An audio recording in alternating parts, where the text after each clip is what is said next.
Bismillahirrahmanirrahim. Assalamualaikum warahmatullahi wabarakatuh. Sahabat Arajuan dimanapun kalian berada, kita berjumpa lagi, kita bertemu lagi. Semoga kalian dalam keadaan sehat, kita semua dalam keadaan sehat, dan kemudian kita mendapatkan banyak pencerahan, kita mendapatkan banyak pengetahuan. Di video kali ini, sahabat-sahabat sekalian, saya tidak paham bahwa persoalan di Rempang ini kondisinya seperti apa. Sekalipun beberapa video saya sebelumnya sudah pernah saya buat soal Rempang itu, banyak oknum-oknum kemudian yang mengambil peran menjadikan kasus atau polemik yang terjadi di Rempang ini sebagai panggung untuk kepentingan pribadinya.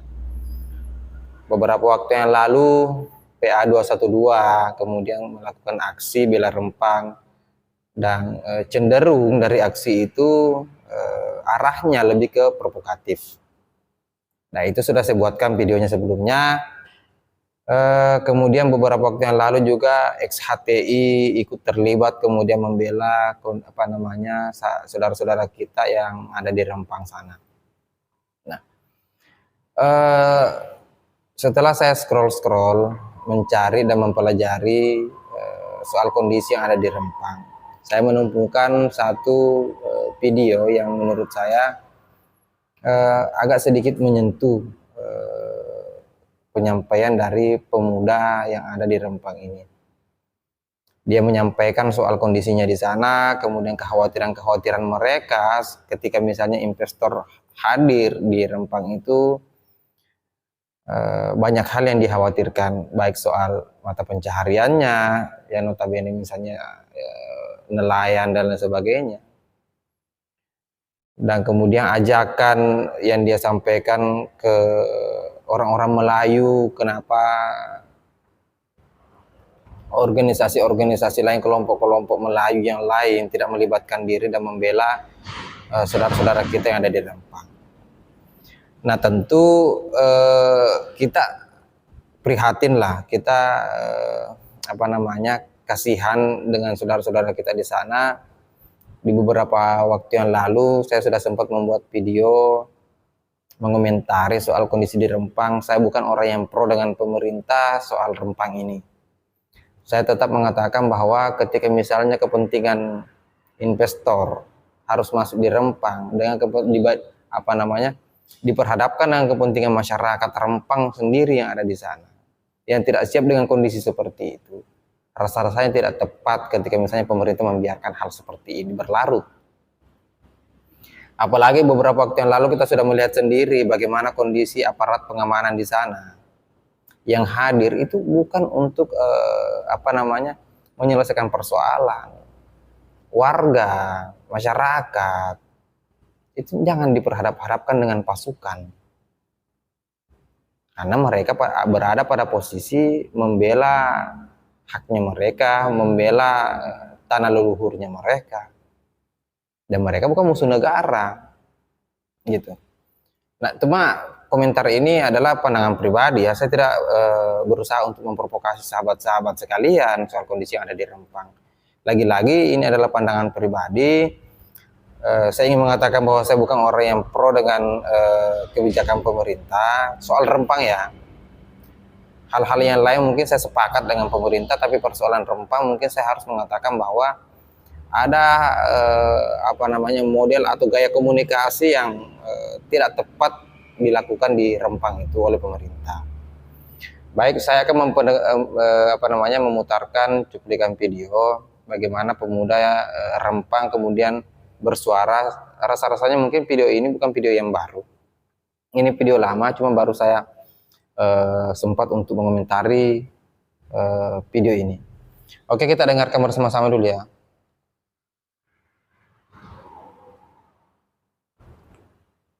Orang laut, nelayan, dan itu sawah kami, ladang kami, laut kami dipindahkan, kami mau kerja apa? Bayangkan kalau saya kami dipindahkan, apakah kami bisa melaut di situ? Pasti. Daerah kami dibilang legal. Pasti ditahan sama investor. Baik, di 16 titik itu ada berapa kira-kira ribu orang yang mendiami di situ kira-kira? 17.000, Bu. 17.000 orang ya? Iya. 17.000. Ya, saya di kampung situ, Tanjung Banun, Kecamatan Galang, Ya. sebulan. Semuanya menolak. Semua menolak. Semua menolak. Satu lagi yang kami khawatirkan, yang kami pertanyakan, kenapa tokoh-tokoh Melayu, pembesar-pembesar Melayu diam dengan isu ini? Ada apa? Mana lam? Mana LAM? Lam kami Mana organisasi-organisasi yang lain? Ini masa anaknya kami sekarang ini dibiarkan Bukannya kami berjuang. Mana? Jadi itu, jadi intinya gini, orang Melayu itu sangat berbesar hati dan sangat menghormati siapapun tamu-tamu yang datang. Ingat, ada pepatah Melayu. Baik, sahabat, kita sudah mendengarkan sendiri. Saya kemarin pada saat mendengar pernyataan ini agak sedikit terharu ya, prihatin dengan kondisi saudara-saudara kita di sana. Pengakuan mereka kurang lebih 16 atau 17 ribu masyarakat atau saudara-saudara kita yang ada di Rempang sana khawatir dengan mata pencaharian mereka nantinya akan sulit. Saya teringat dengan pernyataan dari Bapak Presiden bahwa kondisi yang ada di Rempang ini adalah persoalan komunikasi yang kurang baik, adalah persoalan komunikasi yang tidak dilakukan dengan cara-cara yang baik, dengan cara-cara yang bijak. Beberapa waktu yang lalu juga sempat beredar soal informasi Pak Menteri hadir di sana dan kemudian merangkul saudara-saudara kita yang ada di Rempang. Dan saya pikir metode seperti itulah yang kemudian dibutuhkan oleh saudara-saudara kita di sana. Metode kekeluargaan, kemudian mereka ingin didatangi, dikomunikasikan dengan baik, apa sih maksud dari pemerintah menerima investor dan sebagainya. Nah, bukan kemudian mempertemukan antara pasukan dengan masyarakat sipil. Beberapa video sebelumnya yang sudah saya buat memperlihatkan bagaimana benturan yang terjadi antara massa dari masyarakat Rempang itu berhadapan-hadapan dengan aparat kepolisian. Karena kasihan dua-duanya.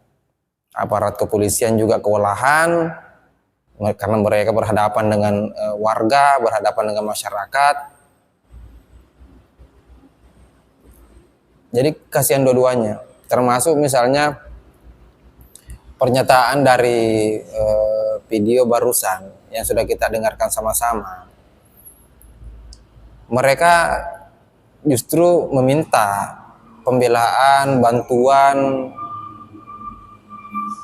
baik dari kelompok Melayu, organisasi lainnya,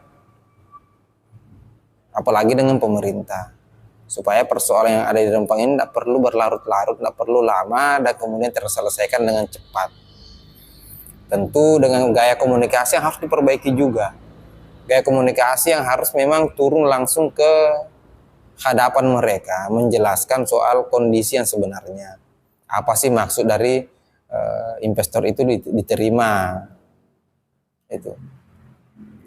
Yang kedua, soal banyaknya tunggangan, soal banyaknya kelompok-kelompok atau individu-individu yang memanfaatkan kasus Rempang ini dan kemudian melakukan spekulasi, pandangan yang kemudian mengarahkan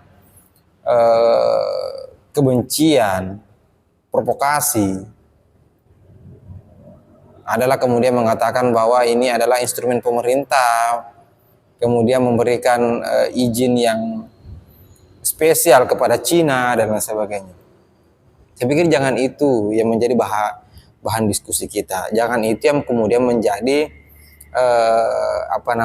alasan untuk menggiring masyarakat yang ada di Rempang untuk membenci pemerintah.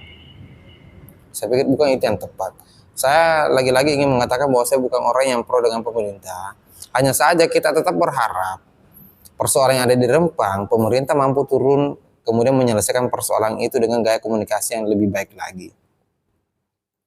Baik, mungkin itu saja komentar saya di video kali ini. Silakan berkomentar soal apa sih pandangan kalian soal Rempang ini.